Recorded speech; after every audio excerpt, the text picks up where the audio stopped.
Desde Barrio Jara, Paraguay, transmite Radio Fátima Online. Teléfono 021-297-463. Dirección Teniente Ventre y de la Virgen. Radio Fátima Online. Sintonizanos.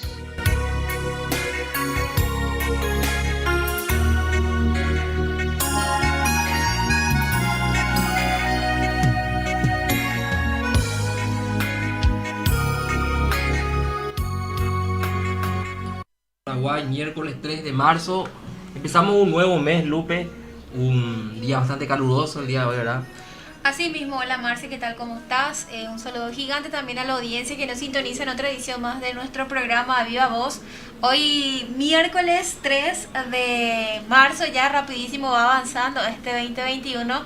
Prácticamente enero, el mes más corto, en un abrir y cerrar de ojos se fue y ahora entramos con todo ya en marzo. Y parece que ya nos están sujetando 3 días de entrada. Y sí, también hoy tenemos un programa bastante especial. Nos va a estar acompañando desde Argentina una persona a quien yo admiro mucho, he seguido siempre en las redes sociales. Y Lupe, a ver si nos presentamos al invitado de hoy. El día de hoy va a estar acompañándonos el licenciado en filosofía Juan Carlos Monedero. Él es docente, es escritor, es educador y es autor de Lenguaje, Ideología y Poder, también el libro proclamado por el padre Alfredo Sanz y el doctor Antonio Caponeto. Así que rápidamente entonces, Marce, vamos a estar compartiendo esta entrevista de la que yo creo que vamos a aprender muchísimo más acerca de este gran docente y educador. ¿Qué tal, Juan Carlos? ¿Cómo te va? ¿Qué tal? Muy buenas tardes, estimados. Acá desde Argentina los saludo con mucha ansiedad, con muchos deseos de conversar con ustedes. Qué gusto compartir contigo. Y hoy tenemos un tema bastante especial sobre lo que es la filosofía cristiana. Va entonces a adentrarnos un poco en lo que consiste este tema el profesor Juan Carlos. Entonces, ¿qué podríamos decir cómo podemos entender esto de la filosofía cristiana, profesor? Será un placer conversar sobre estos temas. Filosofía es el conocimiento de la realidad a partir de las primeras causas. Es el conocimiento donde se degusta, se saborea las cosas como son. Por eso es que la filosofía tiene que ver con el amor. Filo es amor, sofía es sabiduría.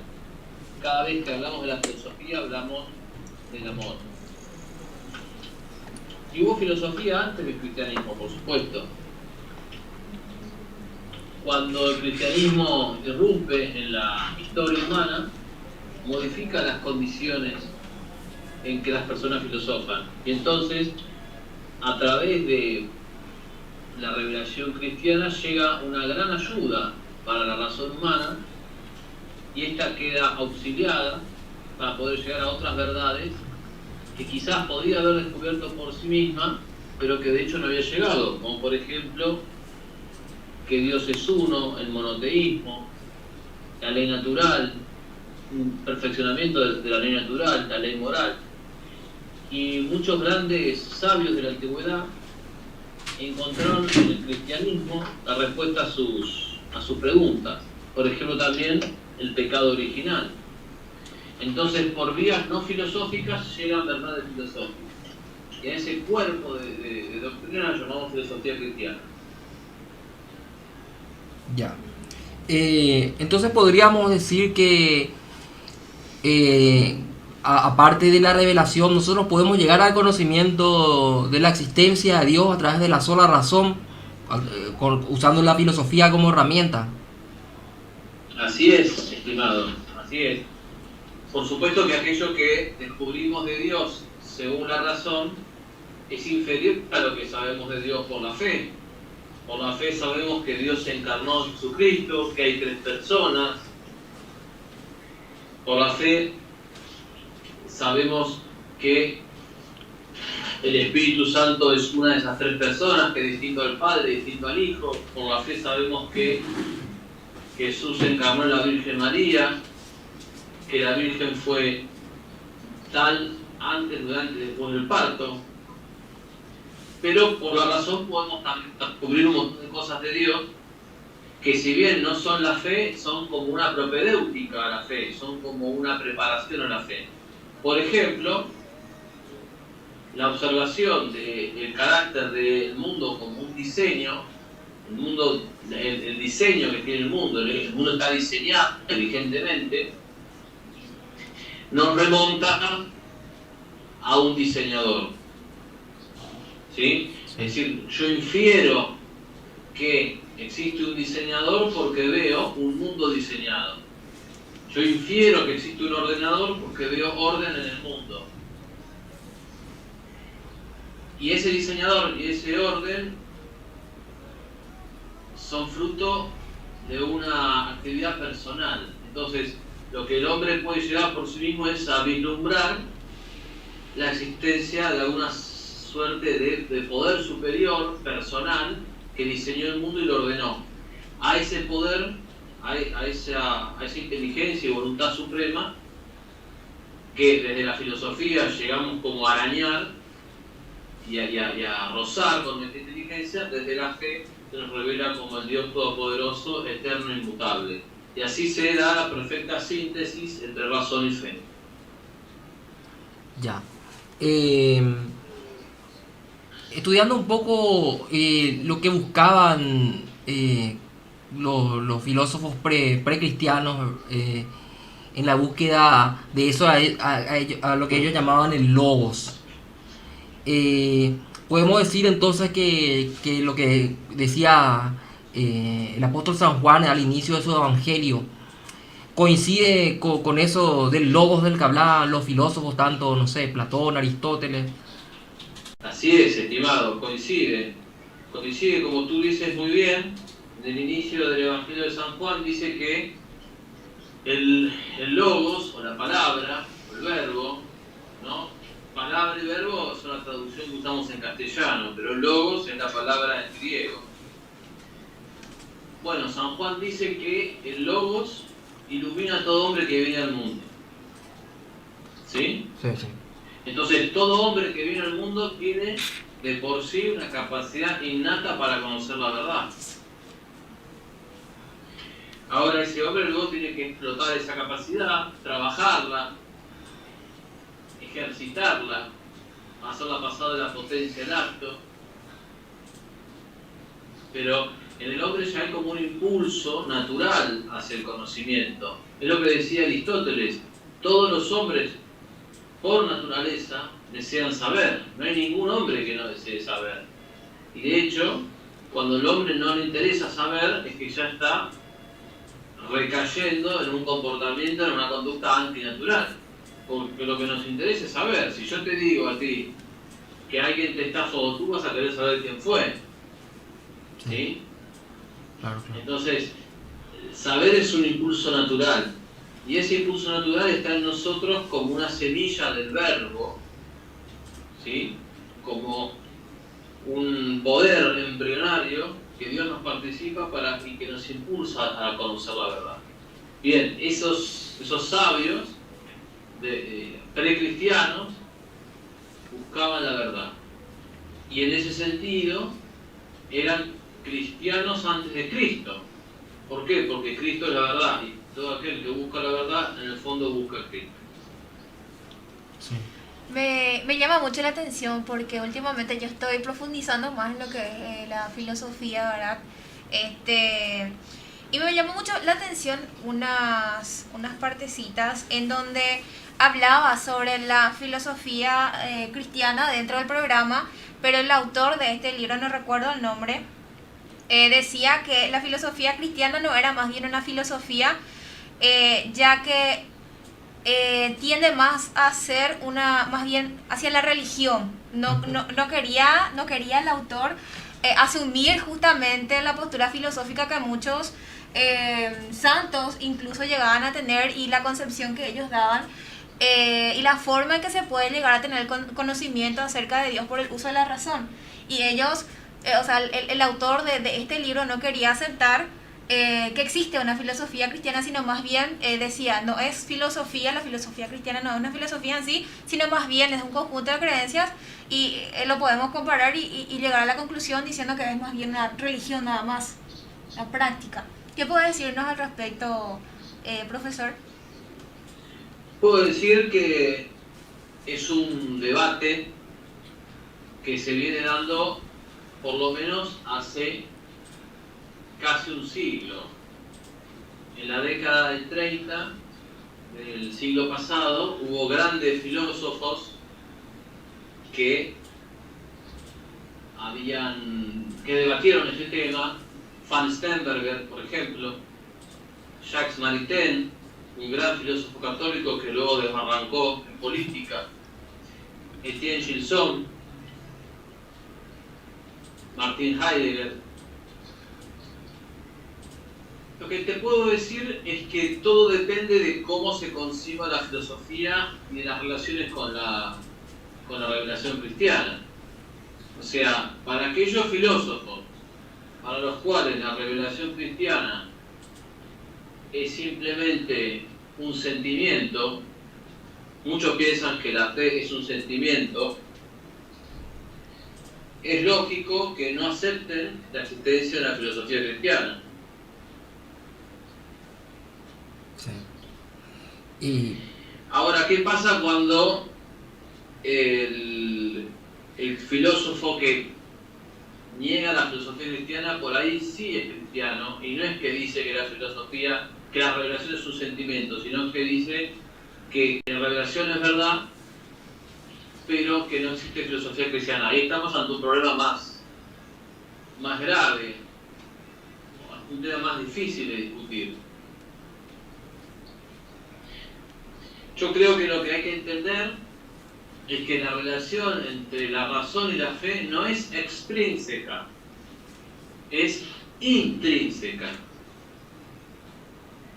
Y entonces, que aunque existan verdades que el hombre puede conocer por sí mismo, de hecho, esas verdades le llegan por la revelación cristiana, por la Biblia, por el Antiguo Testamento, por el Nuevo Testamento.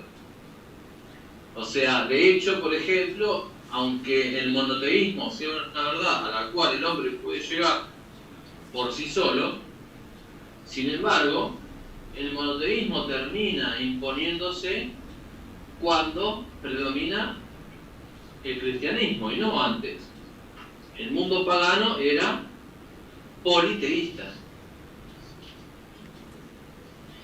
Además, todas las verdades que la revelación cristiana enseña, aunque puedan ser descubiertas por la razón, son confirmadas con la autoridad de Dios. Porque, por ejemplo, la ley natural se había descubierto antes, ¿sí? Tú vas a ciertos juristas romanos y te hablan de una ley natural, fundamento de las leyes escritas, ¿sí? Pero tiene un mayor peso que Dios mismo confirme la existencia de esa ley natural, por lo que Dios está confirmando y está como rubricando como verdadero un hallazgo de la razón humana, ¿sí? Entonces tú tienes en Romanos que San Pablo confirma la ley natural, ¿sí?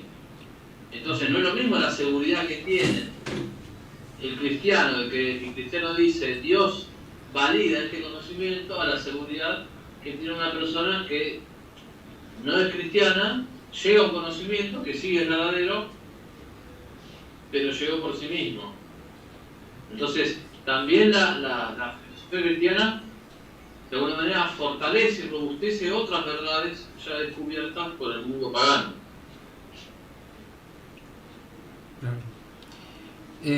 Yo había visto un debate que usted tuvo con un argentino, creo que de Salta, también estudioso de la filosofía y cristiano, pero él decía que no podía haber filosofía cristiana justamente, usando de ejemplo la Suma contra los Gentiles de Santo Tomás, en la que según él decía que Santo Tomás hace filosofía porque no usa la revelación en ese momento, y que cuando hace la suma teológica sí lo hace y que ahí hace teología, como separando, ¿verdad?, teología y filosofía. Y yo tengo una opinión y quiero que usted me corrija, ¿no, profe? De que la revelación nos adelanta, antes de usar la razón para llegar a esas verdades, cosas que son reales. Y que el mismo Santo Tomás, en su filosofía, que como usted la llamó también, que yo también coincido con ustedes, que es filosofía cristiana,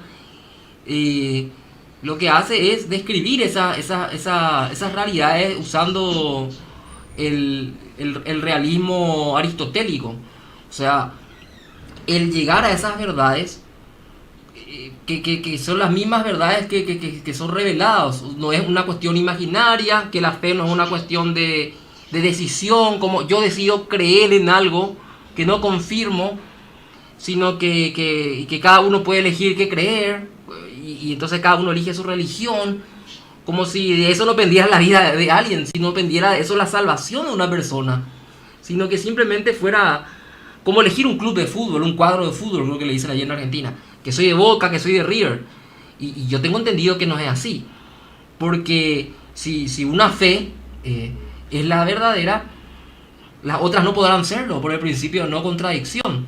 Corríjame si estoy equivocado, profesor.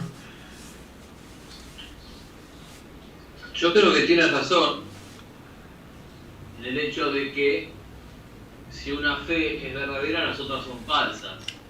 Eso es precisamente lo que el relativismo que abunda en los medios de comunicación, en las cátedras, en los libros, en los documentales, en los programas de televisión, en internet, en muchos lugares, quiere negar. O sea, tenemos que aceptar las consecuencias de que existe una verdad y que negar esa verdad es caer en el error, como mínimo. Ustedes saben, que fuera de la verdad se puede estar de cuatro maneras. No solamente está el error, pero también está la confusión, ¿sí? Está la mentira, ¿sí? Entonces, no todos los que están por ahí en el error están claramente en la mentira, porque para eso sería necesario que estén deliberadamente en ese error. Y eso no lo podemos saber a priori, ¿sí? Entonces, yo creo que es muy importante esto que tú dices, porque no justamente nadie lo dice, y porque esto debería ser el fundamento de una correcta evangelización, de un apostolado y de una discusión con evangélicos y protestantes, que yo creo que ellos, algunos, lo tienen en claro esto. O sea, de que podemos tener muchas cosas en común, pero en aquellas que estamos y tenemos diferencias, si yo estoy equivocado, ellos tienen razón y viceversa, ¿sí? Entonces, eso es un apostolado, un sano ecumenismo y una evangelización católica. Ahora, lo otro, que es el relativismo, que es diplomacia, que es abrazarnos, darnos besos, qué lindo que están, todos tenemos la verdad y nadie cambia, y nadie debate, y nadie intenta convencer al otro, bueno, eso es un falso ecumenismo, pero lamentablemente es lo que abunda. Entonces está muy bien que tengamos presente este criterio que tú dices, estimado David. Sí, yo más bien preguntaba también porque me parece que lo que quería hacer con buena intención el compañero de Salta es como que discriminar a la revelación.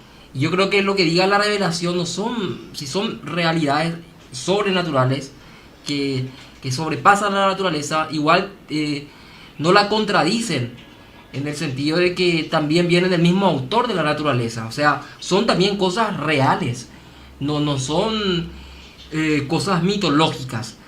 Y pasando también a otro punto, para ir adentrándonos ya al tema que usted nos ha sugerido,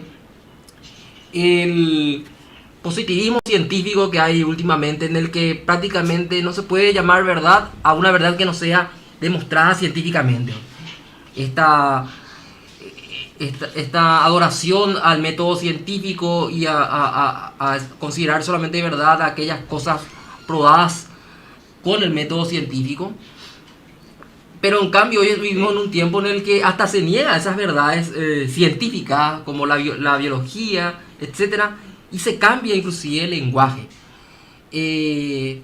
Usted ha escrito un libro dedicado exclusivamente también a este tema del lenguaje y cómo se lo utiliza como instrumento de poder inclusive. ¿Cómo se relaciona eso con la filosofía? De una manera muy profunda y muy íntima. Primero porque la palabra, como dice Aristóteles, es lo que nos configura como humanos. Ningún ser animal, ningún insecto tiene palabra. A lo sumo los animales pueden producir sonidos, chirridos, pero no poseen la palabra. Dice Aristóteles que la palabra, la naturaleza se la ha dado exclusivamente al hombre. Y agrega, para significar lo justo y lo injusto. ¿Sí? Entonces, en primer lugar, la palabra es un asunto que tiene que ver con el hombre. Pero nosotros por la fe sabemos que esa palabra, el hombre no es el origen de esa palabra, sino que participa de la palabra que es Dios. Con este contexto, con este marco de comprensión, podemos avanzar. Y entonces descubrimos influencias recíprocas entre el pensamiento y el lenguaje. Es decir, la forma en que pensamos influye en la forma como hablamos. Y la forma en que hablamos influye en nuestro pensamiento. Por eso no es lo mismo hablar, esto lo digo específicamente para los que nos están escuchando, si son personas del ámbito de la educación, no es lo mismo hablar de construcción del conocimiento, que es una palabra construcción que tiene un sabor bastante cientificista, a mí no me gusta construcción, que de apropiación del conocimiento. No es lo mismo hablar de construcción de la realidad que de descubrimiento de la realidad. La realidad no se construye, la realidad se descubre, se devela, quitar el velo, eso es develar. Sin embargo, hoy en filosofía se intenta enseñar que la realidad es construcción, que los valores morales son construcciones y que hasta incluso la ética, las normas, digamos, sociales son todas construcciones, y ya se ha llegado a un punto en el que la historia es construcción y hasta el sexo es construcción. Y por eso nos podemos construir a nosotros mismos. ¿Sí? Y ahí tenemos la locura de la ideología de género, que ya para mí ya no estamos en la etapa de ideología de género, estamos en la etapa de despotismo de género. Pero ese despotismo de género, donde cada uno se autoconstruye y se autopercibe de cualquier manera, no cayó en un paracaídas. Viene a caballo de toda una filosofía constructivista que hemos alimentado durante décadas.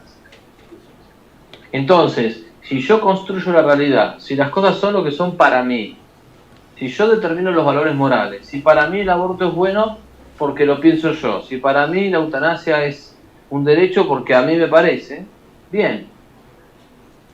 Si las drogas son lícitas porque para mí sí, bueno, entonces eso en algún momento llega a la locura de la ideología de género.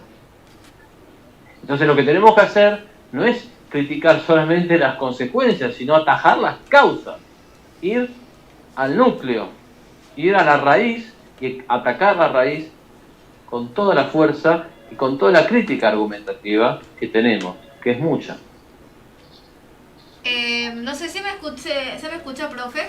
Quería comentarle algo acerca de un planteamiento a nivel educativo que nosotros habíamos tenido en su momento docentes, directores y muchos aquí en Paraguay. aquí en Paraguay se habían reunido en muchas ocasiones por cursos, talleres y demás.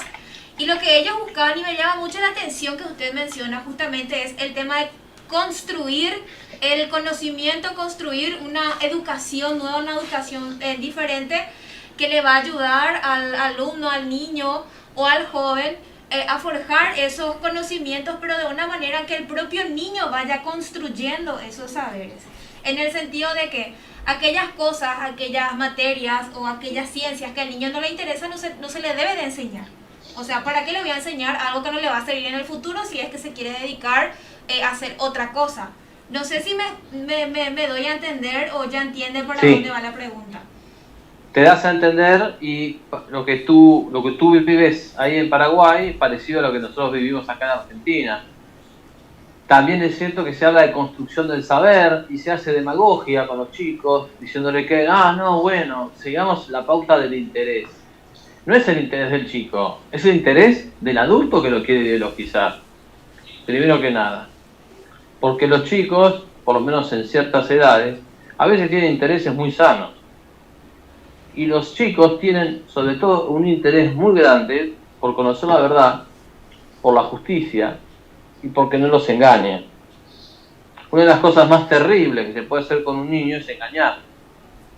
Entonces, si el niño quiere saber la verdad, y si ese es el interés, ellos se la están ocultando. Por eso es que el paradigma de la construcción tiene que ser desechado, es filosóficamente inconsistente, es anticristiano. Y lo que tenemos que nosotros es restaurar el paradigma del descubrimiento de la realidad. O sea, el hombre, la inteligencia humana, no construye, pasa de la potencia al acto, es otra cosa, es una cosa superior. Tenemos que usar el lenguaje, justamente, estamos usando el lenguaje aristotélico tomista.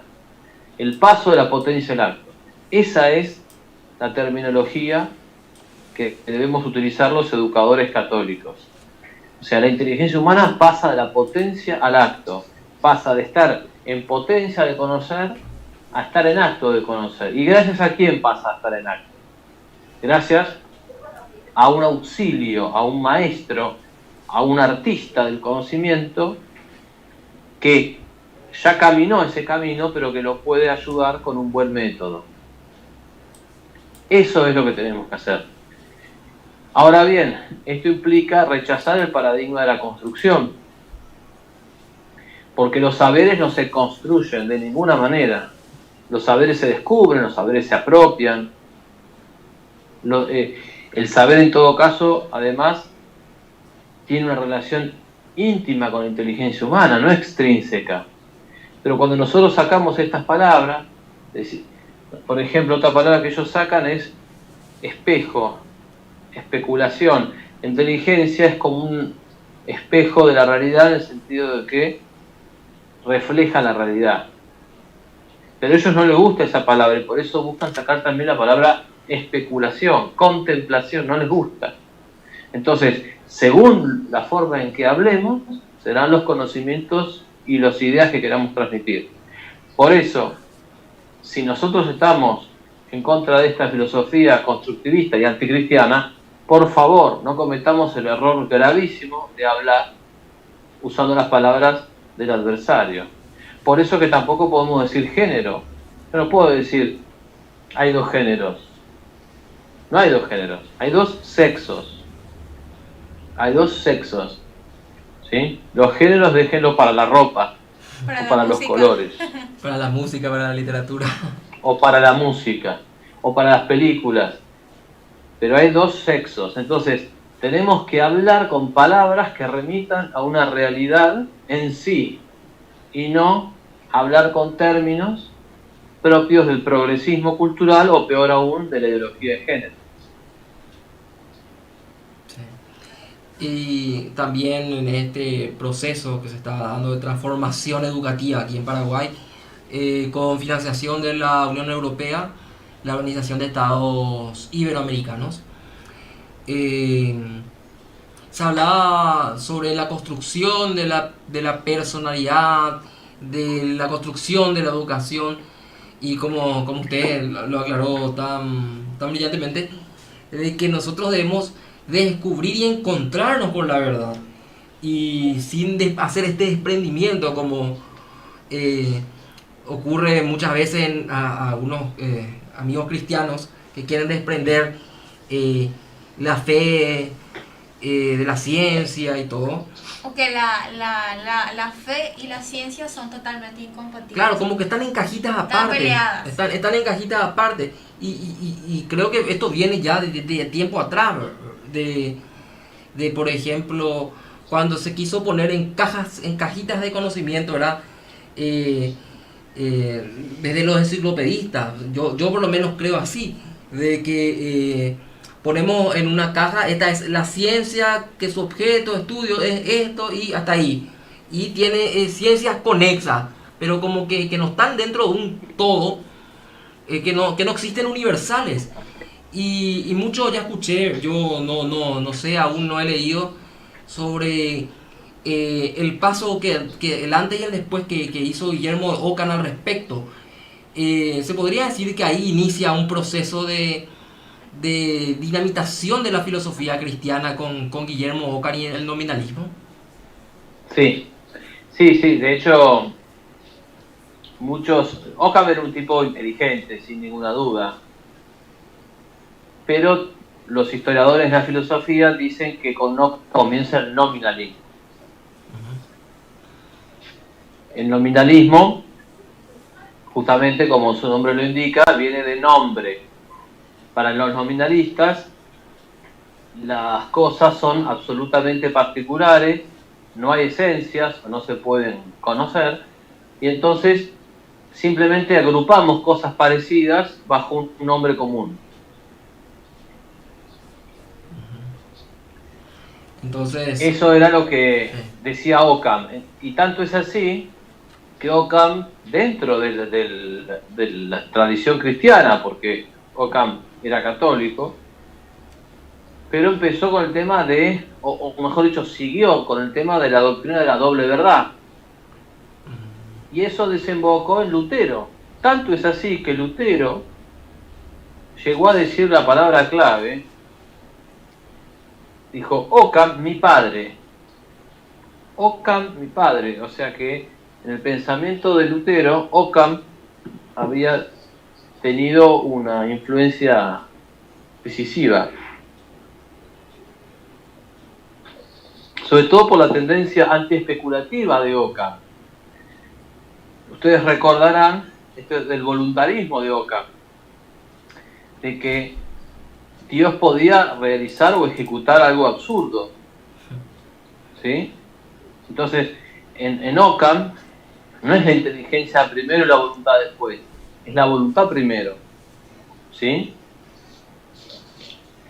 Por eso es cierto que con Ockham empieza como la primera grieta fuerte de la cristiandad, imperceptible para esa época, ¿no? ¿Quién lo diría? Pero los historiadores dicen que Ockham es uno de los que primero, siglo XIV, si no me equivoco, de los que empiezan a generar las primeras fisuras en el edificio de la cristiandad europea.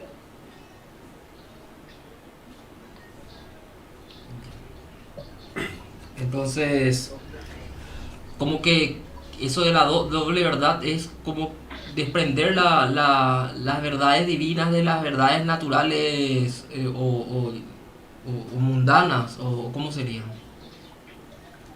Para aclarar. Naturales, sí, mundanas me parece que tiene una connotación más negativa.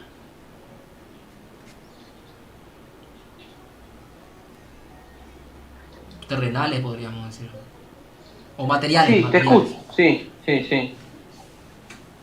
Las verdades materiales. Creo que Santo Tomás hablaba de la causa segunda para explicar eso. Así es.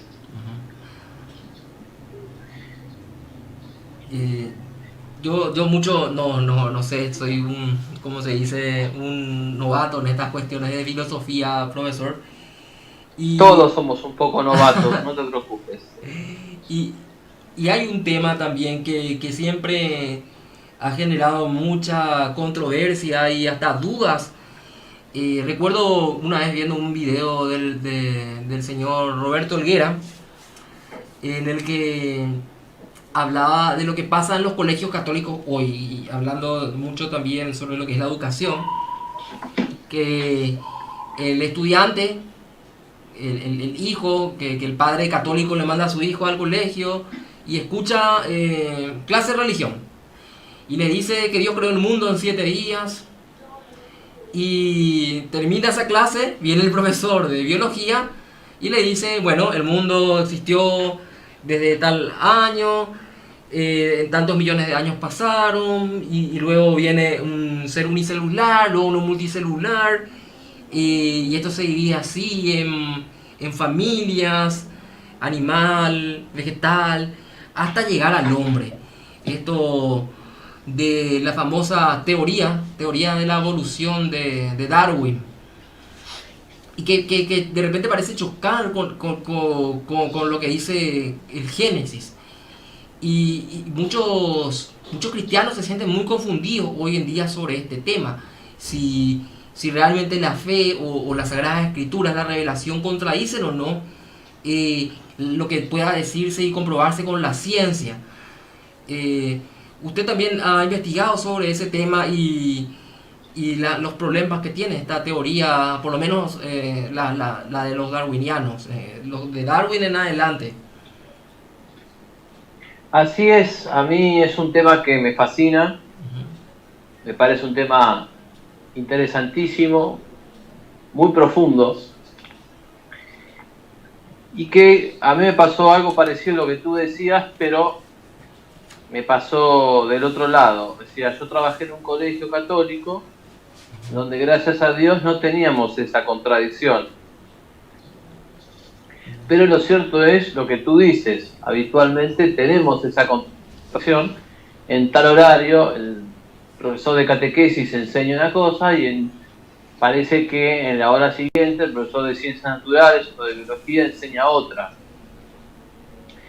Lo que pasa es que ha habido una gran manipulación de la opinión pública, una manipulación de la ciencia y una tergiversación de los descubrimientos y los resultados científicos. En primer lugar, el primero en objetar la teoría de Darwin fue Darwin mismo. Si tú vas al capítulo 6 del Origen de las Especies, el capítulo 6 se llama Objeciones a la teoría. Y él se formula sus propias objeciones. Entre ellas la famosa objeción del registro fósil, y creo que es muy conocida esto del eslabón perdido. Este tema a los chicos les encanta, junto con el tema de los dinosaurios. Sobre todo a los adolescentes les fascina el tema de los dinosaurios y el tema de la evolución y el Big Bang. Pues bien, ¿cuál es la cuestión? Que cuando surgió la teoría de la evolución, no tenía pruebas, elementos a su favor, pero lo que hacía era cuestionar el relato del Génesis.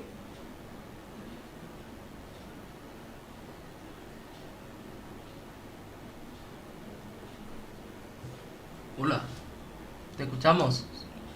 El relato y ahí se había quedado usted. Hola, profe.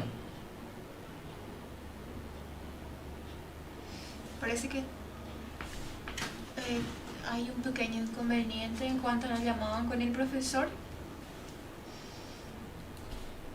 ¿Se cortó la llamada? No. ¿Está en silencio? Sí. Sí. ¿No escucha, profe? Se silenció la llamada. ¿Se silenció? Sí. ¿Ahora me escuchan? Sí, te escuchamos. Ahora sí. Volvimos.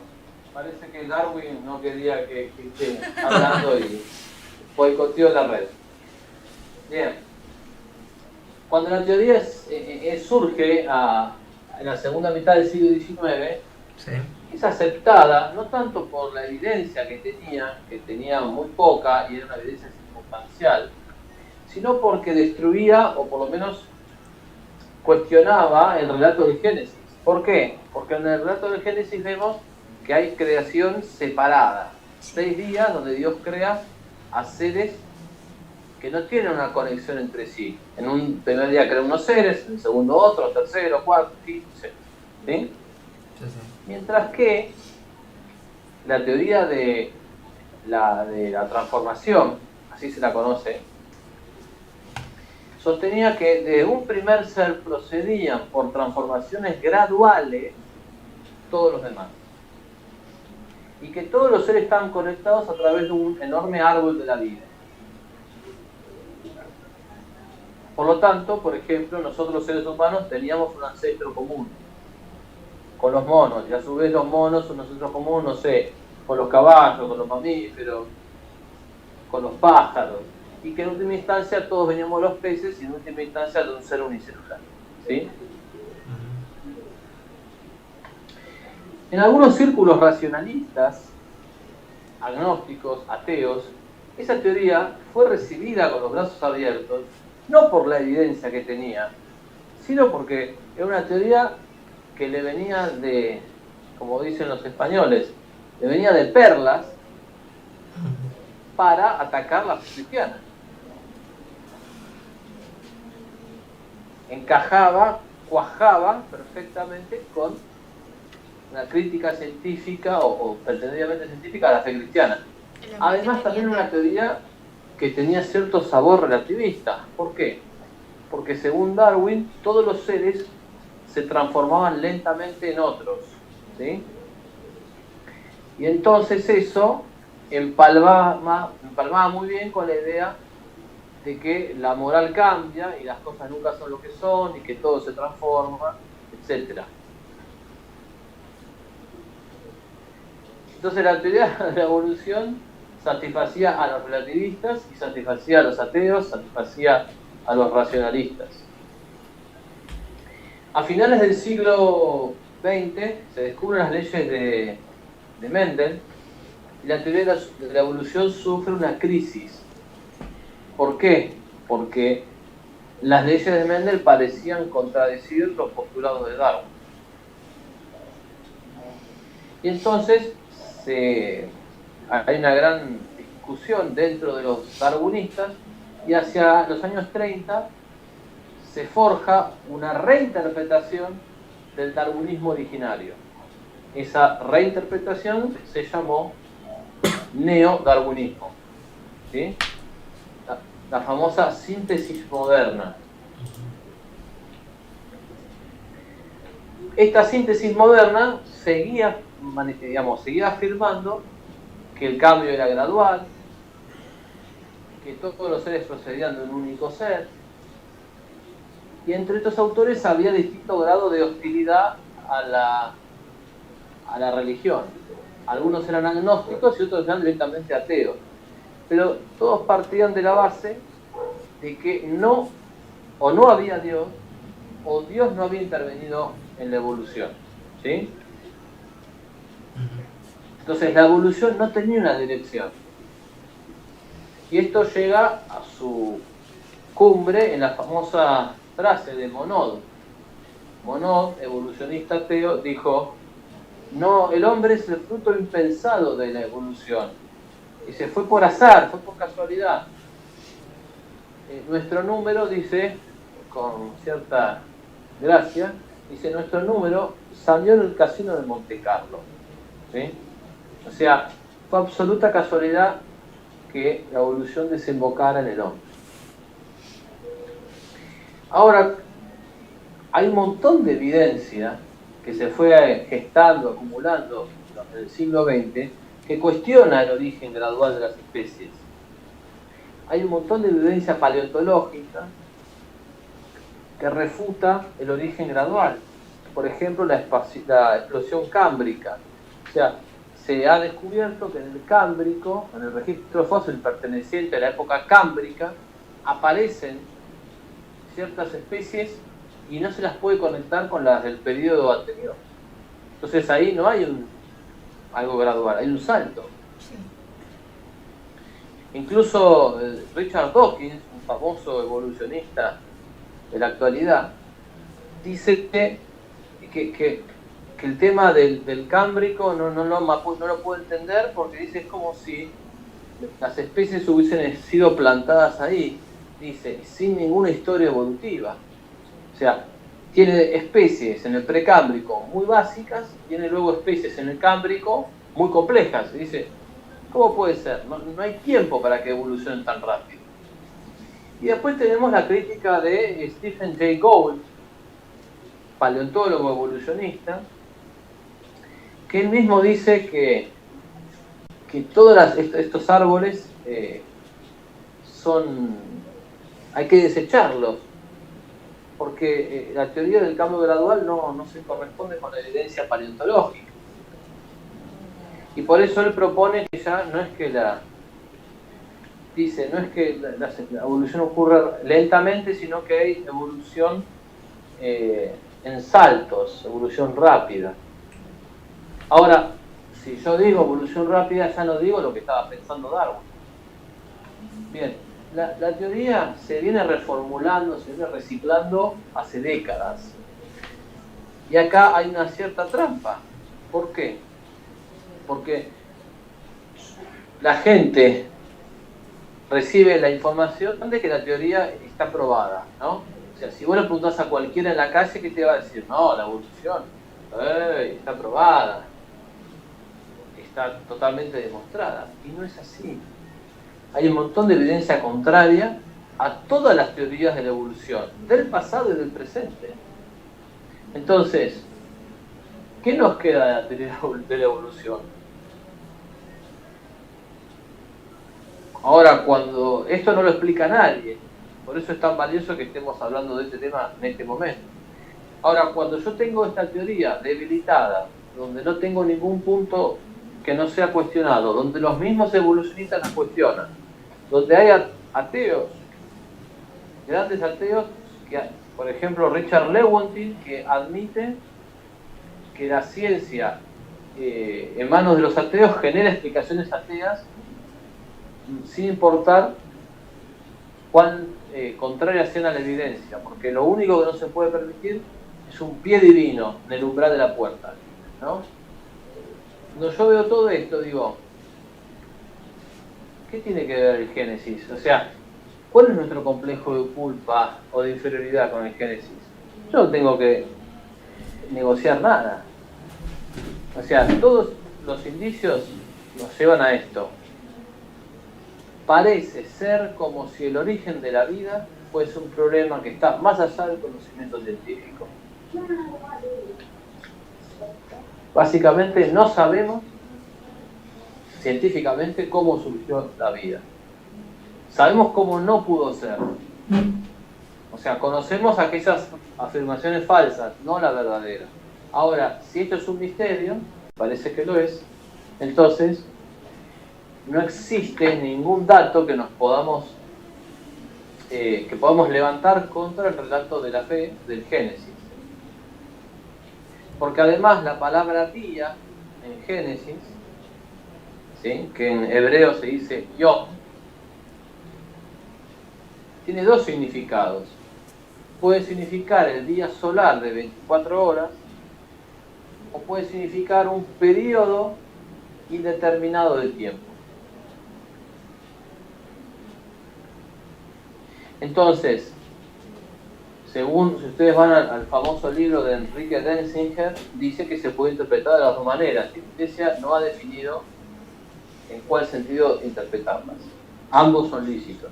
Entonces yo puedo interpretar perfectamente que los 6 días del Génesis no son 6 días solares,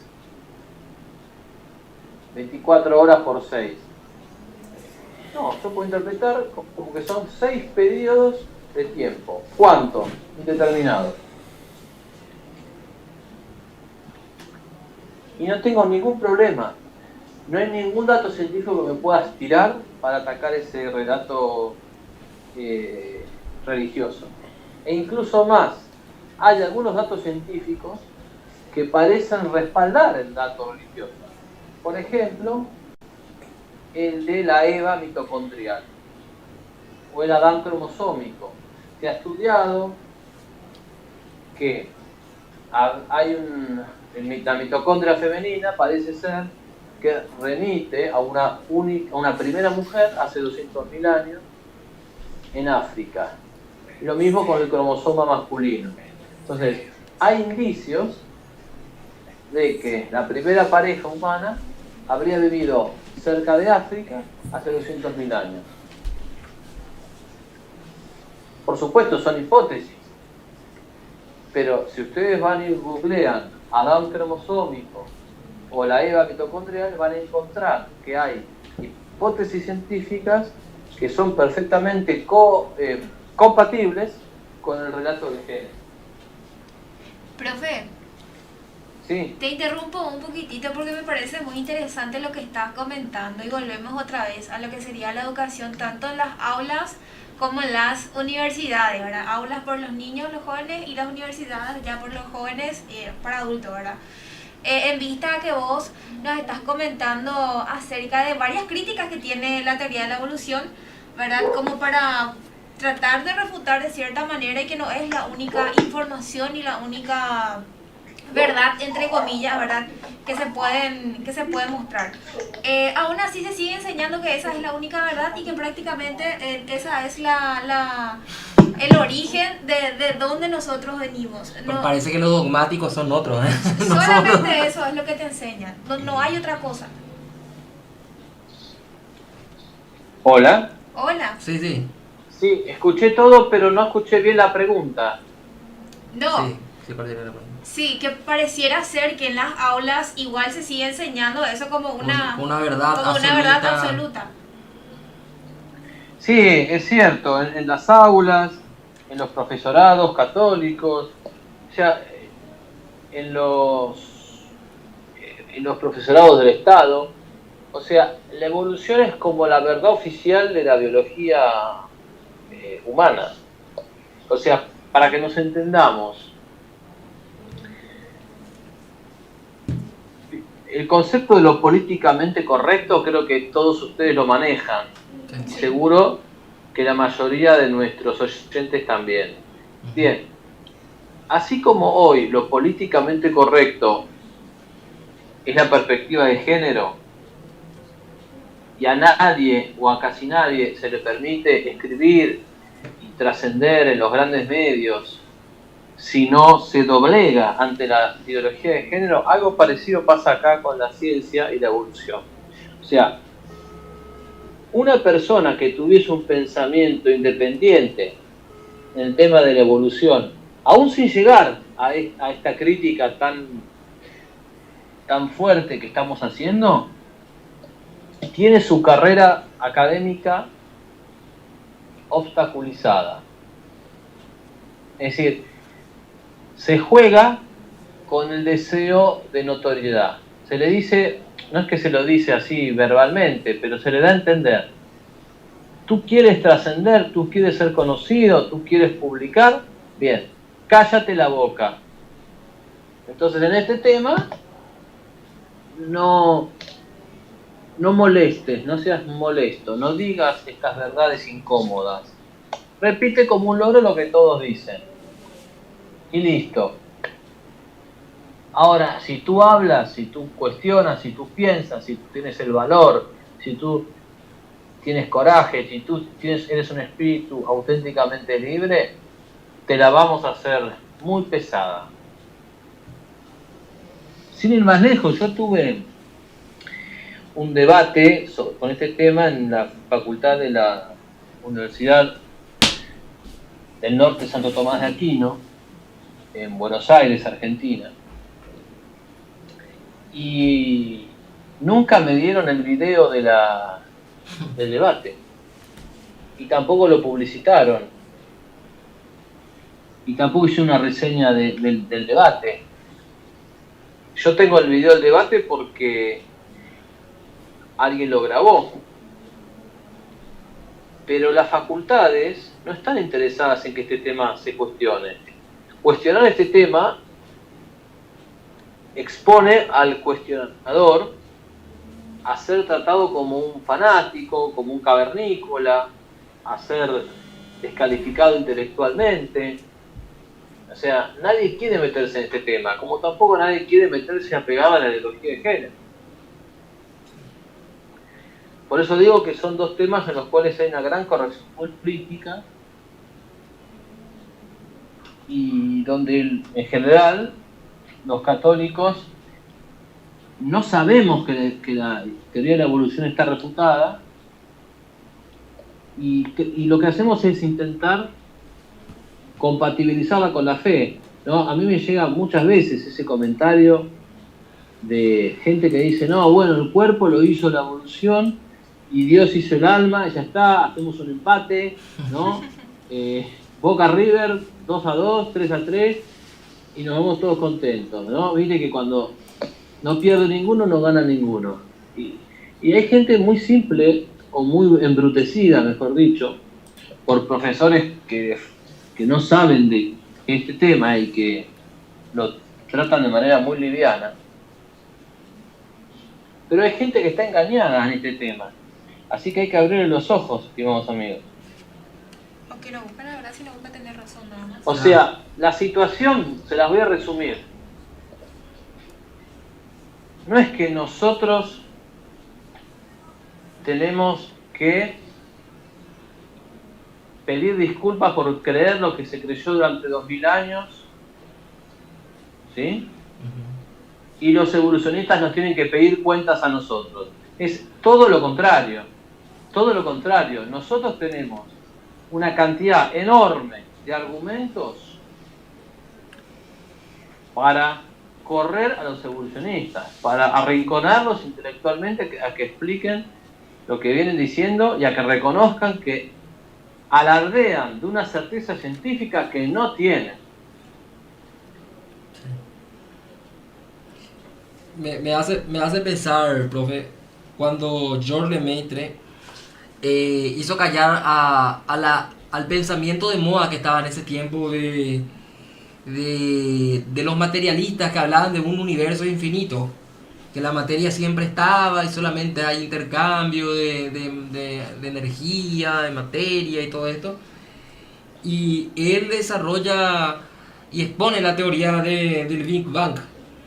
Y quería preguntarle sobre alguna opinión sobre Pierre Teilhard, no sé si estoy pronunciando bien o no, de Chardin. Teilhard de Chardin. De Chardin. Teilhard de Chardin, sí. Religioso jesuita, paleontólogo y filósofo francés, tengo entendido. Sí, condenado por el Santo Oficio. Un dato interesante. Sí. Porque vemos que hay mucho de esto en la iglesia y llevándole a otro tema, ¿verdad? Para poder también ir cerrando. Esto que usted decía sobre querer conjugar o hacer una mezcla. Acá en Paraguay decimos yo pará. El yo pará, que sería mezclar el agua con el aceite, ¿verdad? Y creo que, si mal no me equivoco, San Pío X había condenado este pensamiento dentro de la iglesia que se estaba infiltrando. No sé si era la encíclica Pachendi.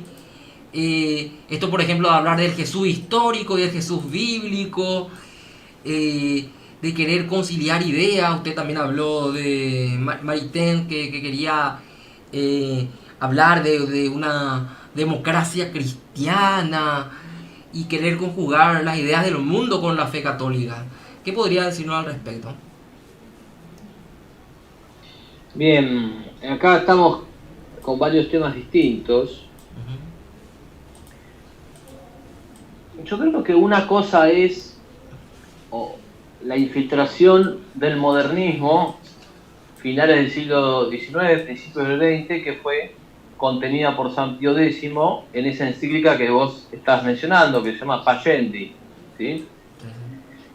La infiltración del modernismo es una cosa. Luego vienen los errores de Teilhard de Chardin, que sí, alguna relación tienen con ese modernismo, pero me parece que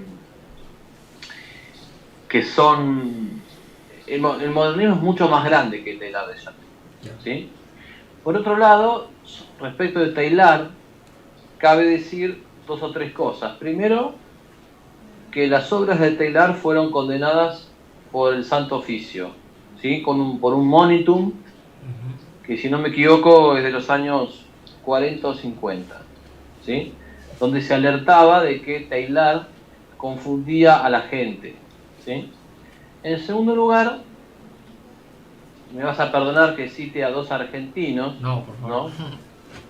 El padre Julio Membiel y el padre Leonardo Castellani refutaron los errores de Teilhard de Chardin en obras que están disponibles también al día de hoy. Y en tercer lugar, hay algunas hipótesis, algunos historiadores o investigadores que señalan a Teilhard como uno de los que habría falsificado los fósiles de la famosa falsificación del hombre de Piltdown. Una falsificación que tuvo lugar en la década del 10 del siglo XX y que recién 40 años después, en los 50, se descubrió que era falsa. Tanto es así que hasta Stephen Jay Gould, evolucionista, reconoce el fraude del hombre de Piltdown. ¿Sí? Como ven, muy amigo de Teilhard yo no soy.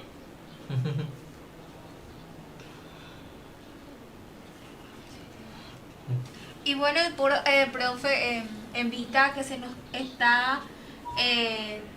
no sé si querías hacer una pregunta antes, Marce. Ya nos queda nada más que 5 minutos. Y hay un tema que yo quería consultarte, profesor. Ya que hablamos también del modernismo dentro de la iglesia, hay una moda aquí en Paraguay, como una cierta fascinación sobre algunos personajes que salen en la tele. Vos le conocerás algún que otro polémico argentino, un poco despeinado, un poco bravucón, que siempre termina con una frase, ¿verdad? Que con una palabra, una grosería que no puedo repetir acá en el aire, ¿verdad? Pero la libertad. Sí, viva la libertad. Y se estaban dando unas discusiones, unos debates, estuvimos aquí en Paraguay con unos amigos y una fundación que defiende estas ideas, las ideas de la libertad, dicen ellos, y sí, que no querían perder a sus seguidores católicos. Y entonces abrió este debate... porque son mayoría. Claro, o sea, abrió este debate en Paraguay sobre si se puede o no ser católico y liberal. No se puede. No. Está condenado. ¿El liberalismo es pecado o no es pecado? ¿Qué puede decirnos al respecto? Sí, el liberalismo está condenado, estimado. El liberalismo está condenado. La rentabilidad no es la máxima norma de los negocios. No se puede poner la rentabilidad económica como el lucro, como el norte último de la actividad económica. La actividad económica es lícita, la actividad empresarial es fundamental, los bancos prestan un servicio, pero cuando se desarrolla la actividad económica hay normas éticas que regulan la actividad económica, nos guste o no nos guste. Como hay normas éticas para la literatura, para el cine, para la escritura, para la filosofía, para la ciencia, para el derecho, ¿sí? No existe ninguna actividad humana que esté al margen de la ética. Y la economía debe subordinarse a un orden moral. Y si en ese orden moral que se subordina, eso hace que yo deba ganar menos, ganaré menos. Ya está. No hay que darle tanta vuelta al asunto. Por eso es que aquellos que buscan la rentabilidad por sobre todo terminan en un craso individualismo. Y si no son de izquierda, eso no los hace buenos. Porque una persona de izquierda sí tiene gravísimos errores, pero una persona individualista que busca la rentabilidad económica, aplastando la ética, los valores morales o estéticos o ecológicos, tampoco es recomendable. Por eso es que la Iglesia condenó el liberalismo como filosofía en los 3 grados del liberalismo: en el primer grado, en el segundo grado y en el tercer grado. Y esto ya hace tiempo. Lo que pasa es que ahora surgieron estas personas que tienen mucho apoyo logístico, que tienen cierto dinero, que tienen cierta fama en las redes sociales, y nos quieren hacer creer que la fama convierte a una falsedad en una verdad, y no es así. A mí no me importa cuánta fama tenga este hombre que vos estás sugiriendo, pero si dice un error, dice un error. Y el liberalismo es anticristiano. Eso obviamente no significa que el populismo sea la salida. La salida es la doctrina social de la Iglesia. Esa es la salida en el marco de un orden social cristiano, que no sea ni populista ni socialista, pero tampoco liberal, y que no ponga la rentabilidad y el lucro como el criterio último de la actividad económica. Ya. Más allá de individualismo, yo le llamaría egoísmo de su máxima expresión. Sí, inclusive hay una autora, creo que decía eso, de que el egoísmo es una virtud. Imagínate, virtud. Cuando Santo Tomás nos habla del hombre virtuoso, y lo mismo Aristóteles, y para mí va distante eso, y para mí esto también es un tema que no se desprende de lo que es la filosofía y la ética. Y como decía el profe Juan Carlos, de que parece que a esta gente, o a esta doctrina, lo tienen como causa final el lucro o el dinero, y como una categoría como la del ser a la libertad, o sea, la libertad es Dios y viceversa. Entonces, realmente creo que confunden mucho a muchos católicos hoy que están en esa moda, porque yo lo diría como una moda. Muchísimas gracias, profesor Juan Carlos. Te dejamos unos minutos final para un cierre, no sé, algo que quieras compartir con los hermanos paraguayos de Argentina. Ánimo a los jóvenes. Te dejamos estos minutos finales le dejamos estos minutos finales a usted, profesor. Muchas gracias. ¿Qué te puedo decir al final?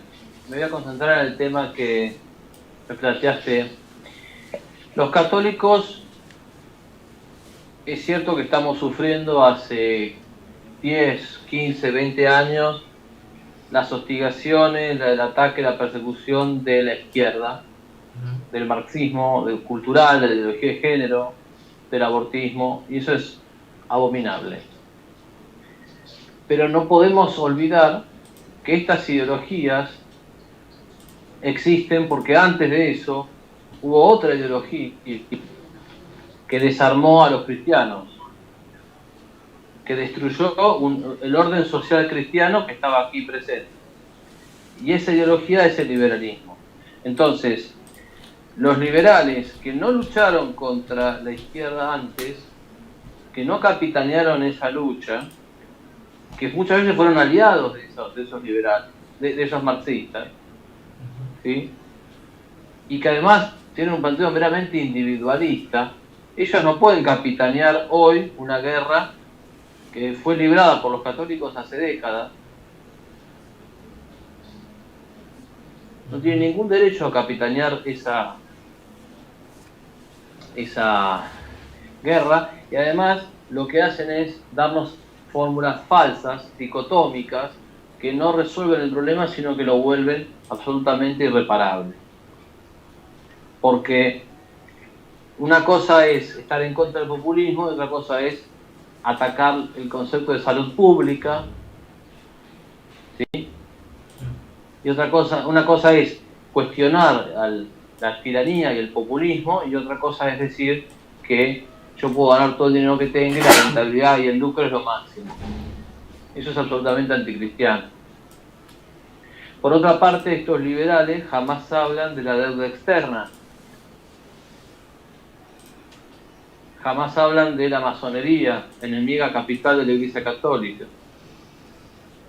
Entonces, a mí me llama la atención que parece que estos liberales es mucho más lo que ocultan que lo que dicen. Hoy es muy fácil pegarle a la izquierda, cualquiera le pega a la izquierda, ¿sí? Entonces nosotros tenemos un magisterio de la Iglesia al que tenemos que seguir. y ese magisterio condenó el liberalismo. Lo que tenemos que hacer es formar, esto lo digo para Paraguay, para Argentina, formar núcleos de católicos comprometidos con la doctrina social de la Iglesia y que no caigan ni en el marxismo, ni en la teología de liberación, ni en el canto de sirena del liberalismo. Muchísimas gracias, profe, y desde acá un abrazo fraterno para nuestro país hermano, como le consideramos en la Argentina. Las puertas abiertas de nuestro programa van a estar siempre abiertas para vos, para cuando gustes, y más que encantados con esta entrevista. Sí, también quería extender este agradecimiento y quería terminar ya para concluir este programa citándole a dos personas que veo que prologaron tu libro, a quien yo le tengo una grandísima admiración. Una es al padre Alfredo Sanz, que escribió una serie de libros llamados La nave y la tempestad. Creo que la iglesia ha luchado justamente siglos contra este mismo espíritu que yo veo en toda esta ideología y desde mucho antes. Este espíritu que busca echar la nave que resiste y que resistirá hasta el fin de los tiempos. Y de que tenemos esa esperanza de que se va a cumplir esa palabra de Jesucristo, que ni las puertas del infierno prevalecerán contra ella, aunque podamos ver que está echando agua, ¿verdad? La iglesia, yo creo que llegará hasta el final de los tiempos. Y al maestro Antonio Gaponeto, un filósofo y poeta, yo digo más que es un poeta por cómo se expresa, y que él siempre habla de que vivimos luchando contra el espíritu revolucionario que se resiste a que Jesucristo reine, a que Él pueda reinar realmente. Entonces, nuevamente muchísimas gracias, profesor Juan Carlos. Te estaremos esperando cuando guste aquí en Paraguay, en este programa, o aquí en Asunción. Cuando quieras venir, sabes que tendrás quienes te acojan aquí. Gracias, profe. Muchísimas gracias por la invitación. Les tomo la palabra. Dicen que la comida paraguaya es muy rica. Sí. Así que espero pronto poder estar por allá, poder disfrutar con ustedes de la comida de vuestro país y de muchas conversaciones y de trabajo por la victoria universal de la verdad y el triunfo de nuestro Señor. Les mando un abrazo y hasta muy pronto. Saludos también para todos los oyentes. Gracias, profe. Nos vamos, Marce, nosotros a una pausa musical y después Ya, venimos para despedir el programa. Ya tenemos que irnos, ya estamos justo a tiempo. Entonces podemos concluir. Nos encontraríamos el próximo miércoles a las 15:30. Entonces esto es Lupe. Adiós. Adiós. Fátima. La radio